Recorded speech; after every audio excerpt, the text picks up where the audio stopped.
সুপ্রিয় দর্শক মণ্ডলী, নারী ও পুরুষের সমান অধিকারের পরে আরো নতুন কিছু দাবি নিয়ে রাস্তায় মহিলারা আন্দোলন করছে। চলুন তাদের দাবিগুলো কি কি জেনে নেই। আপনারা কিসের দাবিতে এখানে আন্দোলন করছেন? আমাগো কামের অধিকার দিতে হইবে।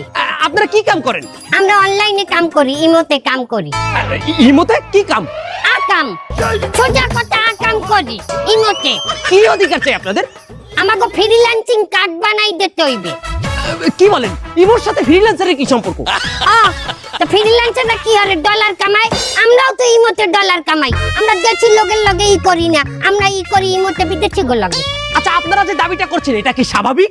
অবশ্যই স্বাভাবিক। যেভাবে মাতারিকে সবকিছু মাইনে নিতেছে, এইভাবে আমাগো দেখবেন একদিন আমাগো ইমোতে আকাম সাকাম ফ্রিল্যান্সিং কার্ড দিয়ে বৈধ বানাই দেবে। এই স্বাধীন দেশে থাকতে যদি স্বাধীনভাবে ইমোতে একটু কামই না করতে পারি, তাহলে স্বাধীন দেশে থাকতে লাভ দেখি। আর তাই আমাকে ভারতে পাঠাই দেন। বলছি ভারতের মোদিও বলে আমাকে কাজ পছন্দ করে। মোদি কি আপনাদের বৈধতা দেবে?